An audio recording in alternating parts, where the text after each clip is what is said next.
Hello everyone, commerce अध्ययन में हम देखने वाले हैं कॉस्ट अकाउंटिंग में जो आपका चैप्टर है कॉस्ट ऑडिट। ये इसमें हम देखेंगे कि किन टेक्निक्स या क्या प्रोसीजर अपनाया जाता है कॉस्ट ऑडिट के लिए। तो स्टार्ट करते हैं इस वीडियो को और इसको डिटेल में समझते हैं, और जो भी इंपॉर्टेंट पॉइंट्स हो उनको भी मैंने साथ में इंक्लूड किया हुआ है। तो वीडियो के साथ एंड तक बने रहिएगा ताकि हर एक पॉइंट आपको क्लियर हो जाए। कॉस्ट ऑडिट के टाइम जो भी कॉस्ट ऑडिटर होते हैं वो उन्हें किन प्रोसीजर को फॉलो करना होता है। ठीक है, स्टार्ट करते हैं इस वीडियो को। In order to reap the benefit of cost audit before commencement of audit, the costing method and techniques adopted should be examined. ठीक है, तो अगर कोई भी कॉस्ट ऑडिटर जो बुक्स ऑफ अकाउंट्स को चेक कर रहे हैं, ऑडिट कर रहे हैं, उनको तभी बेनिफिट्स मिलता है, ठीक है, मिल पाता है जब वो क्या करते हैं कि अपना ऑडिटिंग का काम स्टार्ट करने से पहले, कॉमेंसमेंट का मतलब होता है कि शुरू करने से पहले क्या करें, जो भी ऑडिट के मेथड हैं या जो टेक्निक वो अपना रहे हैं, कोशिश ये करें कि उनको एक बार चेक कर लेना चाहिए। ठीक है, क्या एग्जामिन कर लेना चाहिए उन टेक्निक्स को, मेथड को अपनाने से पहले, मीन्स ऑडिट का काम शुरू करने से पहले कि किन मेथड को या किन टेक्निक्स को उन्हें यूज़ करना है। तो उन टेक्निक्स को क्या करें, अडॉप्ट करें, साथ में उसको एग्जामिन उन्हें करना चाहिए। ठीक है, the list of various sheet documents schedules statement etc. related to cost and cost records and books should be obtained. ठीक है, तो कोशिश क्या करनी चाहिए उन्हें कि जो भी वो ऑडिट का काम कर रहे हैं, कॉस्ट ऑडिट कर रहे हैं, तो एक बार क्या करें, वो जो भी लिस्ट ऑफ वेरियस शीट होती हैं, जैसे कॉस्ट शीट प्रिपेयर होता है, कुछ डॉक्यूमेंट्स बनते हैं, है ना, डॉक्यूमेंट्स ऑफ कॉस्ट स्टेटमेंट होता है। ठीक है, जो भी स्टेटमेंट है या जो भी डॉक्यूमेंट्स है या जो भी शीट्स हैं कॉस्ट से रिलेटेड, उन लिस्ट को एक बार ज़रूर चेकआउट करें, जो भी कि कॉस्ट से या कॉस्ट के रिकॉर्ड से रिलेटेड हैं, जो कॉस्ट या कॉस्ट अकाउंटिंग के लिए जो भी बुक्स प्रिपेयर की गई हैं, बुक्स ऑफ अकाउंटिंग जो है, उनको अगर वो ऑब्टेन कर रहे हैं, शामिल कर रहे हैं, तो उनको भी ध्यान में रखें। ठीक है, तो ये तो मेन पॉइंट्स हो गए, और भी कुछ आगे हमने इंपॉर्टेंट पॉइंट्स को इंक्लूड किया हो जो जनरली वो कॉस्ट ऑडिट के लिए जो भी टेक्निक यूज़ करते हैं, उन्हें इन पॉइंट्स को ध्यान में रखना चाहिए। ठीक है, कंसिडर करना चाहिए। चलिए देखते हैं। All the receipts and payments should be vouched. Vouched का मतलब क्या होता है कि उसको एक बार एग्जामिन कर लेना, चेक कर लेना, मीन्स जो भी रिसीट्स एंड पेमेंट्स हुए हैं उनके कुछ वाउचर्स दिए होते हैं, उन वाउचर से क्या कर लेना, मैच कर लेना, मिलान कर लेना कि हाँ चीज़ें सही हैं या नहीं। ठीक है, that is each transaction should have a voucher. So that means कि जो भी ट्रांजेक्शन हुआ है ना कॉस्ट अकाउंटिंग में, उससे रिलेटेड, ये कॉस्ट से रिलेटेड जो भी ट्रांजेक्शन्स हुए हैं बुक्स ऑफ अकाउंट्स में, जो चीज़ें रिकॉर्ड करके रखी गई हैं, जिन भी ट्रांजेक्शन्स को रिकॉर्ड करके रखा गया है, उन ट्रांजेक्शन से रिलेटेड वाउचर्स का होना इम्पॉर्टेंट होता है, तो होने ही चाहिए, so as to verify the reliability of transaction. So ये जो वाउचर्स होते हैं ये क्या करते हैं, रिलायबिलिटीज़ को चेक करते हैं, जो भी ट्रांजेक्शन्स होते हैं कितने रिलायबल हैं, मीन्स प्रासंगिक हैं, कितनी ज़्यादा सच्चाई है, तो उसकी उस ट्रुथफुलनेस को क्या करता है, वेरीफाई करता है। ठीक है, तो ये वाउचर्स बहुत इंपॉर्टेंट रोल प्ले करते हैं। ठीक है, ये एज अ कहते हैं ना कि प्रूफ भी होते हैं, कहीं पे अगर ज़रूरत पड़ती है तो आप वाउचर को यूज़ कर सकते हैं। कोई भी ट्रांजैक्शन है उसको अगर आपको वेरीफाई करना है, चेक करना है, तो ये बहुत इंपॉर्टेंट रोल प्ले करते हैं। कौन, वाउचर। तो एक बार सभी रिसिट्स एंड पेमेंट को वाउच्ड करना बहुत इंपॉर्टेंट है, मीन्स उनसे जो भी रिलेटेड वाउचर्स है उनसे एक बार टैली ज़रूर कर लें। ठीक है, all the calculation posting should be verified.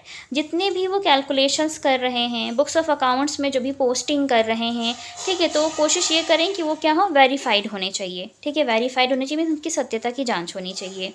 The item of suspense account should examine very carefully. Suspense account जानते हैं, जब कभी भी हमारा कोई अकाउंट डिसबैलेंस करता है, मैच नहीं कर रहा होता है, तो वहाँ पर जो भी जितने भी अमाउंट्स वो डिफ्रेंशिएट करता है, तो हम उसके लिए कुछ एक्स्ट्रा अमाउंट यूज़ कर लेते हैं, उसको बोलते हैं हम सस्पेंस अकाउंट। उस अमाउंट को, जितने अमाउंट से डिफ्रेंशिएट कर रहा होता है अकाउंट, उसे सस्पेंस अकाउंट में डाल दिया जाता है और फिर उस अकाउंट को बैलेंस कर दिया जाता है, तो वो सस्पेंस अकाउंट है। तो जो भी आइटम ऑफ सस्पेंस अकाउंट है ना, उसको भी एक बार केयरफुली एग्जामिन कर लें, चेक कर लें। ठीक है, जो भी ऑडिटर्स हैं उनके लिए। And the comparison of actual data with budgeted data should be made and any variance should be carefully analyzed. That means कि actual data और budgeted data, suppose actual data क्या हुआ कि आपने पहले तो आप बजट बनाते हैं, कहीं पर भी खर्च करने जाते हैं। सपोज़ मान लीजिए आपके अभी स्कूल्स स्टार्ट हुए हैं, आपने कहा कि मेरी कॉपियों पे कॉपी जो मुझे लगेंगी वो 500 रुपये की कॉपी लग जाएगी, 500 रुपीज़ की बुक्स लग जाएंगी, ठीक है। 500 आप लेकर के चले हैं कि 500 दोनों के लिए यूज़ होगा, बुक्स और कॉपी के लिए, ठीक है। लेकिन एक्चुअल में डेटा दैट मीन्स कि जो कॉपी के लिए आपने अमाउंट यूज़ किया वो 500 यूज़ हुए नहीं, 400 यूज़ हुआ। कितना यूज़ हुआ? 400 में आपकी कॉपी सारी आ गई। आपने 500 का बजट बनाया था, तो आप एक बार कंपेयर ज़रूर कर लें कि एक्चुअल डेटा और बजटेड डेटा जो आपने बना रखा था उसमें क्या डिफरेंट चीज़ें, किस तरह से वो वेरियांस मीन्स कि किस तरह से वो विचलित हो रहे हैं, विचलन हो रहा है उनमें, किस तरह से वो डिफ्रेंशिएट कर रहे हैं एक दूसरे से। जैसे कि 100 रुपये अब आपके यहाँ पर बच गए, और हो सकता है कि आप बुक्स खरीदने जाए तो आपकी जो बुक्स थी वो 500 की बजाय 700 रुपये में आ रही हों, ठीक है। तो एक बार एक्चुअल डेटा और जो बजटेड डेटा है उनको आपस में टैली कर लें, ठीक है। तो वो किस तरह से वेरियांस कर रहे हैं, किस तरह से डिफ्रेंशिएट कर रहे हैं एक दूसरे से। सो ये केयरफुली आप एक बार एनालाइज ज़रूर कर लें। जो भी आपके वो होते हैं कॉस्ट ऑडिटर होते हैं, कॉस्ट ऑडिट करने से पहले इन चीज़ों को, इन प्रोसीजर को, इन टेक्निक्स को ध्यान में उन्हें रखना चाहिए। क्लियर? कुछ और पॉइंट्स हैं उनको भी डिस्कस कर लेते हैं। नंबर 5 की बात करते हैं। As regards to technique the following points are to be considered, ठीक है। इन टेक्निक्स के मीन्स कॉस्ट ऑडिट का काम जो भी कर रहे हैं, जिस टाइप की टेक्निक को अगर वो यूज़ कर रहे हैं तो इन पॉइंट्स को वो ज़रूर कंसीडर करें। फर्स्ट इज़ फिजिकल एग्जामिनेशन, ठीक है। फिजिकल एग्जामिनेशन दैट मीन्स कि जो फिजिकली चीज़ें एग्जिस्ट कर रही हों, लाइक अगर कोई कॉस्ट उन्होंने फिक्स्ड एसेट्स पे यूज़ की है, ठीक है, कहीं पर भी जो भी खर्चा हुआ है फिजिकली चीज़ों पे या फिजिकल जो एसेट्स होती हैं उन पर खर्च हुआ, तो उनको एक बार एग्जामिन कर लें, वॉचिंग कर लें उनकी। फिजिकल काउंट्स की बात करें कि कहाँ पर कितने पैसे खर्च हुए थे, उनकी काउंटिंग अच्छे से करें। बुक्स ऑफ अकाउंट्स में क्या रिकॉर्ड्स उसके रिगार्डिंग रखा गया उसको अच्छे से चेक कर लें। एंड कन्फर्मेशन दैट मीन्स कि जो भी चीज़ें हैं वो उनको कन्फर्म कर लें कि ये चीज़ें हाँ हुई ही हैं, तो ही उनको कॉस्ट ऑडिट में इंक्लूड करें, ठीक है। एग्जामिनेशन ऑफ ओरिजिनल डॉक्यूमेंट समझते हैं ना, जो भी ट्रांजेक्शन्स हुए हैं उनसे रिलेटेड जो ओरिजिनल डॉक्यूमेंट्स हैं उन्हें ही यूज़ किया जाए। कुछ फेक होते हैं ना, कुछ ऐसे ही बना दिए जाते हैं, पता चला कि वो तो ऐसे ही बनाए गए थे, उनसे रिलेटेड कोई ट्रांजेक्शन तो हुआ ही नहीं, तो उनको ध्यान रखें। स्कैनिंग करना चीज़ों को पता है हम सबको स्कैनिंग क्या होती है ना, कि जो भी एक्चुअल चीज़ें उसी को आप स्कैन कर सकते हैं, तो इसका भी ध्यान रखें स्कैनिंग का। एंड इंक्वायरी कर लें कि जो भी ट्रांजेक्शन्स हुए हैं, जो भी बुक्स ऑफ अकाउंट्स में रिकॉर्डिंग की गई है वो उस तरह के ट्रांजेक्शन्स एक्चुअल में हुए हैं या नहीं। तो इन सारी इंक्वायरीज़ के बाद ही कॉस्ट ऑडिट की जो भी टेक्निक है वो सेलेक्ट करें, उस प्रोसीजर को फॉलो करें। And he should note down all those points in his notebook which he considers reasonable, ठीक है। और उन जो भी कॉस्ट ऑडिटर हैं उन्हें क्या करना चाहिए, उन सारे ही पॉइंट्स को नोट डाउन करके रखना चाहिए अपने पास, अपनी बुक्स में कंसीडर करना चाहिए जो भी उनके लिए रिजनेबल होते हैं। रिजनेबल दैट मीन्स कि जो उनके लिए उचित हैं या जो कॉस्ट ऑडिट में उनकी मदद कर सकते हैं, कॉस्ट ऑडिट में और परफेक्शन ला सकते हैं।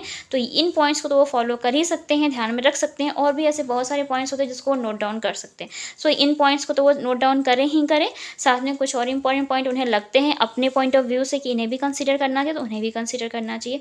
तो अगर वो इन सभी पॉइंट्स को फॉलो करते हैं तो वो अच्छे से जो भी कॉस्ट ऑडिट की टेक्निक है या जो प्रोसीजर है उसको करते हुए आसानी से कॉस्ट ऑडिट कर पाएंगे। और जो भी कॉस्ट ऑडिटर करते हैं वो बहुत ज़्यादा उसमें ट्रुथफुलनेस होती है, बहुत ज़्यादा वो ट्रस्टवर्दी हो जाते हैं, बहुत ज़्यादा करेक्टनेस होती है उसमें, ठीक है।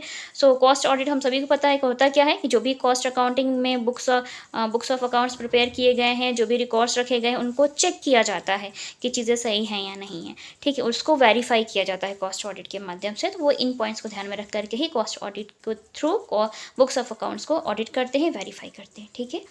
मुझे उम्मीद है मैं आपको अच्छे से हर एक पॉइंट को अच्छे से एक्सप्लेन कर पाई होंगी, और अगर मैं आपको समझा पाया तो प्लीज़ कमेंट सेक्शन में कमेंट करके मेरा हौसला अफजाई ज़रूर किया करिए। साथ में अगर आपको मेरे वीडियोस अच्छे लगते हैं तो अपने फ्रेंड्स के साथ शेयर करें, लाइक करें। चैनल पर नए विजिटर हों तो चैनल को सब्सक्राइब कर लें एंड बेल आइकन को प्रेस कर लें ताकि आने वाली वीडियोस की नोटिफिकेशंस आपको टाइम पर मिलती रहे।